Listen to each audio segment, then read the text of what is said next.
आज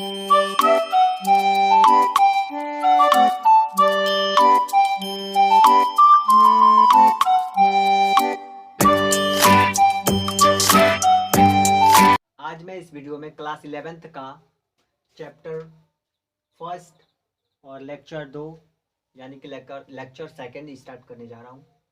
तो चलिए दोस्तों इस वीडियो को शुरू करते हैं। दोस्तों अगर आप इस चैनल पे पहली बार आए हैं तो इस वीडियो को पूरे लास्ट तक देखें ताकि अच्छे से समझ में आए। जब तक आप इस वीडियो में शुरू से अंत तक बने रहेंगे तभी आपको ये टॉपिक या कोई भी टॉपिक आपको समझ में आएगा। जब आप पहले ही वीडियो में थोड़ा सा देखकर दूसरे चैनल पे या दूसरे जगह छोड़कर ये चले जाते हैं तो ये किसी को भी कहीं से भी आप पढ़ना चाहें तो वहां से आपको कहीं से भी समझ में नहीं आएगा। तो चलिए दोस्तों इस वीडियो को शुरू करते हैं। सबसे पहले ये जो है गुणित अनुपात का नियम, गुणित अनुपात का नियम। तो चलिए देखते हैं कि गुणित अनुपात का नियम जो है ये क्या है। तो समझिएगा, देखिए दो तत्व संयोग करके दो या दो से अधिक यौगिक बनाता है तो एक तत्व की भिन्न भिन्न द्रव्यमान जो दूसरे तत्व की निश्चित द्रव्यमान से संयोग करती है ये आपस में सरल एवं गुणित होती है। कहने का मतलब क्या, दो तत्व संयोग करके यौगिक का निर्माण करेगा तो एक तत्व की भिन्न भिन्न मतलब अलग अलग जो द्रव्यमान होगा उनका निश्चित क्या होगा, उनमें जो अनुपात होगा वो सरल और गुणित होगा। तो चलिए इस वीडियो को लाइक कर दीजिए। अब देखते हैं इसका फर्स्ट एग्जांपल क्या है। जो हाइड्रोजन और ऑक्सीजन आपस में मिलकर क्या करता है, H2 और O2 आपस में अभिक्रिया करके संयोग करके क्या करता है, H2O बनाता है। इसका जो परमाणु भार होगा क्या है, परमाणु भार हाइड्रोजन का जो होता है इसका परमाणु क्रमांक 1 होता है और ऑक्सीजन का परमाणु क्रमांक 8 होता है। तो आप जानते हैं या फिर मैं बता दूं कि जिस बच्चे को क्या अगर परमाणु भार नहीं आता है तो सम अगर कोई तत्व है जिसका परमाणु क्रमांक सम आता है उसको क्या कर लेते हैं, 2 से गुणा करा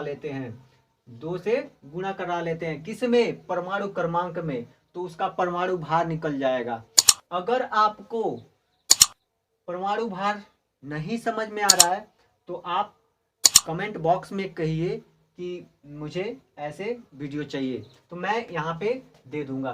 तो यहाँ पे देखिए सम के लिए क्या करेंगे, 2 से मल्टीप्लाई करा देंगे जो परमाणु क्रमांक होगा उसमें। यहाँ पे क्या लिख सकते हैं, परमाणु क्रमांक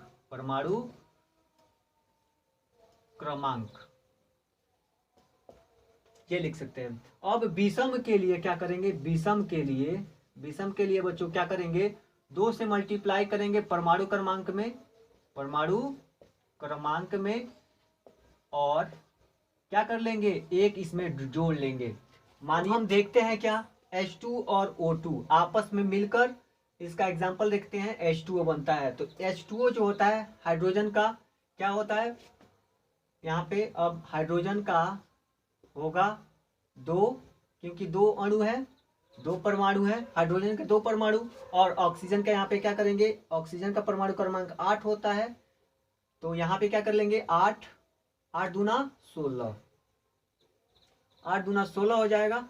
अब क्या करेंगे, अब यहाँ पे इसका जो रेशियो मिलेगा वो क्या मिलेगा, H2O मतलब कि 2 रेशियो क्या 16, 2 रेशियो 16 हो गया। अब क्या करेंगे, इसको देखेंगे, किसको देखेंगे, इसको देखेंगे H2O2 को देखेंगे तो क्या हो जाएगा, यहाँ पे हाइड्रोजन क्या है, हाइड्रोजन जैसे 2 थे यहाँ पे उसी प्रकार यहाँ पे क्या हो जाएगा, इसका परमाणु भार जो होता है 2 हो जाएगा और ऑक्सीजन O2 है तो क्या कर लेंगे, एक परमाणु का भार कितना है, 16 है तो 2 परमाणु का भार 32 हो जाएगा। अब क्या कर लेंगे, इसका रेशियो क्या मिला, 2 रेशियो 32 मिला। तो अब क्या करेंगे, इसका जो ये है इसमें रेशियो जो मिलेगा वो 16 रेशियो 32 मिल जाएगा। 16 रेशियो क्या मिल जाएगा, 32 मिल जाएगा। अब यहाँ पे एक क्या हो जाएगा, ये सरल अनुपात हो जाएगा। क्या, 1 16 दूना 32, 1:2। यही क्या होता है, यही गुणित अनुपात का नियम होता है। तो अब देखते हैं दूसरा एग्जाम्पल। दूसरा एग्जाम्पल क्या है दोस्तों, यहाँ पे देख सकते हैं एस और सल्फर और ऑक्सीजन मिलकर सल्फर ऑक्साइड बनाता है। ठीक है, अब यहाँ पे क्या करते हैं, यहाँ पे देखते हैं इसको।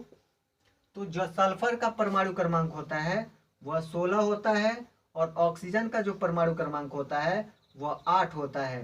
तो इसका परमाणु भार, जबकि यहाँ पे हम लोग जानते हैं किसके लिए, फॉर SO, किसके लिए, फॉर SO के लिए। तो यहाँ पे परमाणु क्रमांक जानते हैं 16 इसका होता है, इसका 8 होता है। तो ये सम है, ये भी सम है, मैंने आपको बताया है वहाँ पे। तो आप ये भी सल्फर है, सल्फर, तो ये एक परमाणु है, तो यहाँ पे 16 हो जाएगा, 16 यहाँ पे नहीं, यहाँ पे 32 हो जाएगा। अब क्या कर लेंगे, ये जो ऑक्सीजन है, ऑक्सीजन का परमाणु क्रमांक 8 है, तो यहाँ पे क्या हो जाएगा, 16 हो जाएगा। परमाणु भार क्या हो जाएगा, 16 हो जाएगा। तो इसका जो रेशियो मिला ये 32:16 हो गया। अब दूसरा देखेंगे किसके लिए, फॉर SO2, फॉर SO2। अब क्या करेंगे, यहाँ पे भी क्या है, 16 है परमाणु क्रमांक, यहाँ पे 16 है, तो यहाँ पे क्या है, SO, यहाँ पे क्या है,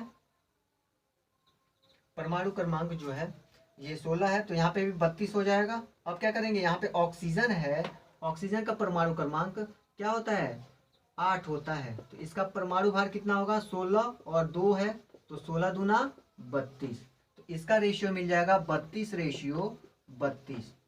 ये हो गया। अब तीसरा देखते हैं, क्या तीसरा देखते हैं, तो इसमें देखते हैं SO, सल्फर और ऑक्सीजन का 3, यहाँ बनाता है क्या, SO3, फॉर SO3। इसके लिए देखेंगे तो इसका भी सेम होगा, लेकिन यहाँ पे क्या होगा, सल्फर का 16 परमाणु क्रमांक, तो यहाँ पे 32।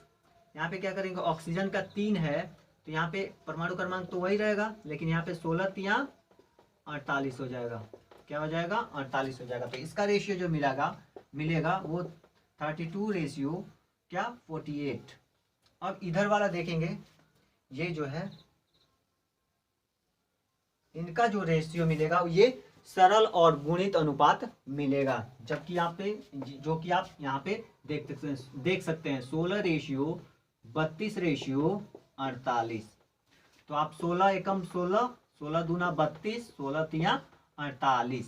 तो ये जो रेशियो मिल गया 1:2:3 मिल गया। यही हमको ये देखना था कि गुणित अनुपात का नियम ऐसे है। ठीक है, चौथा व्युत्क्रम अनुपात का नियम। व्युत्क्रम अनुपात का नियम जो है इसको तुल्य अनुपात का नियम भी कहते हैं। इसको इंग्लिश में कहते हैं लॉ ऑफ रेसिप्रोकल और इक्विवेलेंट प्रोपोर्शन। दो तत्वों की भिन्न मात्राएं जो किसी तीसरे तत्व की एक निश्चित मात्रा से सहयोग करती है, तो पहले उन तत्वों के द्रव्यमान समान होगी या गुणित होगी जिन मात्राओं में वे तत्व परस्पर संयोग किए हैं। मानिए यहाँ से जो है इसमें जो संयोग किए हैं वही मात्रा मिलेगा, ये जो संयोग करके मिलने से बना है। तो चलिए पहले एग्जांपल हम लोग सॉल्व करने जा रहे हैं। अगर आप मेरे इस वीडियो को लाइक नहीं किए हैं तो लाइक जरूर करें, तभी आगे हम लोग आगे देखने में मजा आएगा। तो चलिए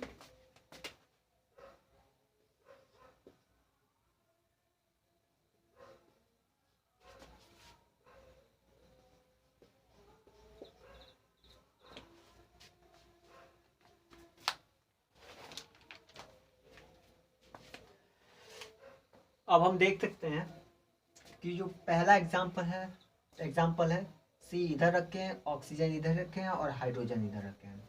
इससे मिलकर CO2 बनेगा, इससे मिलकर CH4 बनेगा यानी कि मेथेन बनेगा, इससे मिलकर H2 बनेगा।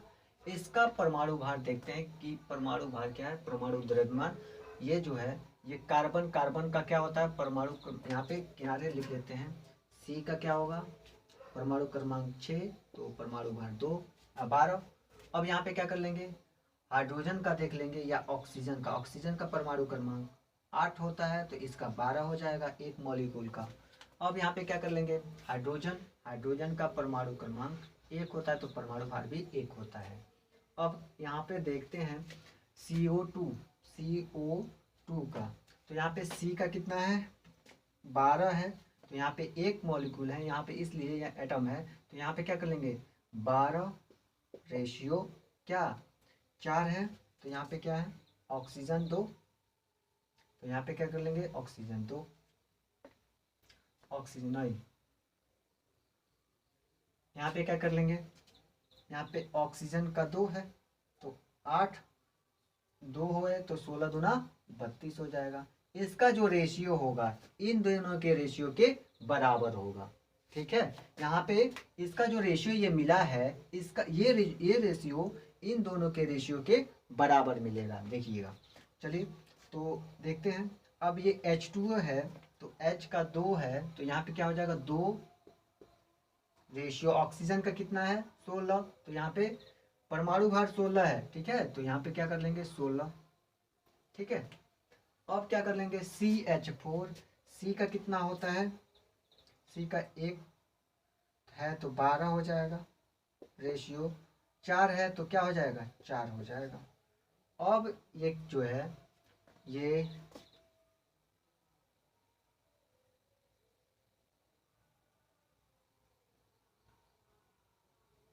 CH4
अब देखते हैं, इससे बनेगा जो वो CO2 बनेगा, इससे बनेगा CH4 बनेगा, इससे जो बनेगा H2O बनेगा। अब यहाँ पे देखते हैं क्या इसका परमाणु भार, कार्बन का यहाँ पे देख लेते हैं। कार्बन का परमाणु क्रमांक 6 होता है, तो यहाँ पे परमाणु भार 12 हो जाएगा। ऑक्सीजन का परमाणु क्रमांक 8 होता है, तो इसका परमाणु भार कितना हो जाएगा 16 हो जाएगा। हाइड्रोजन का परमाणु क्रमांक 1 होता है, तो इसका 1 हो जाएगा। अब क्या करेंगे, इसका लिखेंगे CO2 का, तो C का कितना होता है 1, यहाँ पे है कार्बन, तो यहाँ पे क्या हो जाएगा 12 रेशियो ऑक्सीजन का 2, तो 16 दूना 32 हो जाएगा। ये रेशियो मिल गया।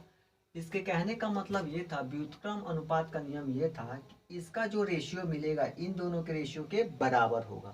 इसका जो रेशियो मिलेगा वो क्या होगा, इन दोनों के रेशियो के बराबर होगा। तो देखते हैं, अब हाइड्रोजन यहाँ पे आ गया, तो 2, तो 2 ऐसे हो गया।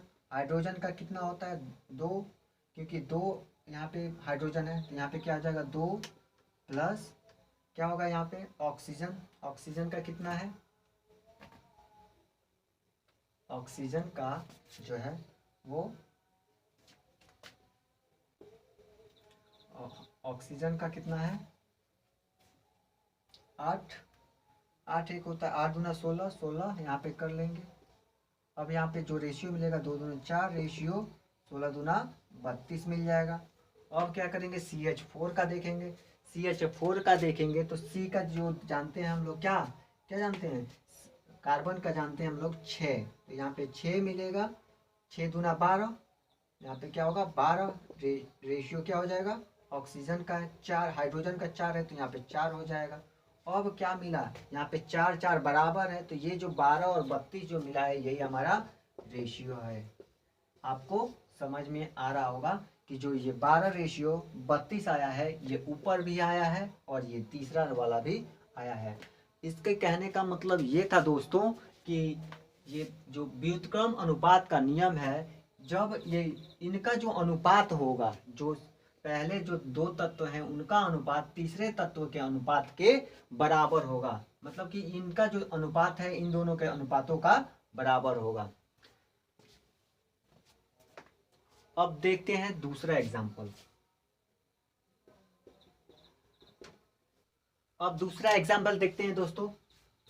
ये दोनों आपस में मिलेगा तो CH4 बनेगा, ये दोनों आपस में मिलेगा तो 2H2O मिलेगा, और ये दोनों मिलेगा तो CO2 मिलेगा। तो इसको देख लेते हैं कि CH4, जहां मैंने बताया है C का क्या है, C का परमाणु भार जो है वो 12 है, तो यहाँ पे 12 रेशियो क्या है, हाइड्रोजन का 4 है तो यहाँ पे क्या हो जाएगा 4 हो जाएगा। और इसका क्या है 2, और ये क्या हो जाएगा हाइड्रोजन का 2 रेशियो क्या, ऑक्सीजन का कितना है, ऑक्सीजन का आप लोग देख रहे हैं एक अणु का जो एक मॉलिक्यूल है वो क्या होगा 16, तो यहाँ पे क्या हो जाएगा 16, यानी कि इसको क्या कह देंगे 2 दूना 4 रेशियो 32, क्या कहेंगे 32। अब इसको देखेंगे CO2 का मतलब कि कार्बन का जो है वो 6 है, 6 परमाणु क्रमांक और 12 इसका परमाणु द्रव्यमान यानी कि परमाणु भार, तो यहाँ पे क्या होगा 12 रेशियो क्या हो जाएगा, ऑक्सीजन का 2 है, ऑक्सीजन का यहाँ एक परमाणु का भार जो है वो 16 है, तो क्या हो जाएगा 2 परमाणु का 16 दूना 32 हो जाएगा।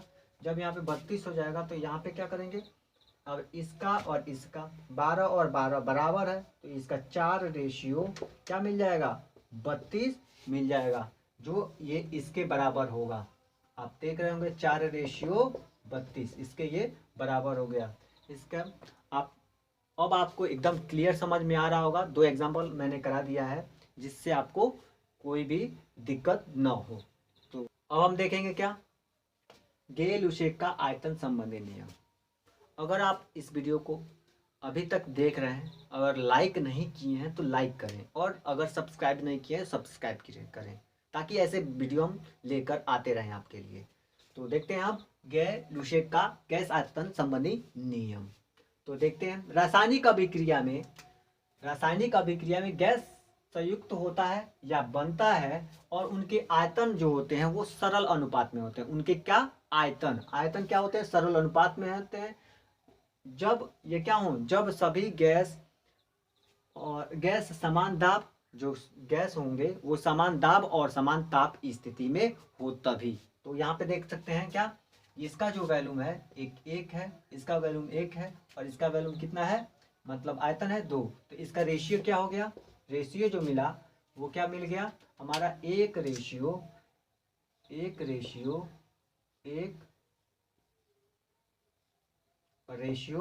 2, ये अनुपात मिल गया। किसका है, ये वॉल्यूम का, वॉल्यूम मतलब आयतन का, किसका आयतन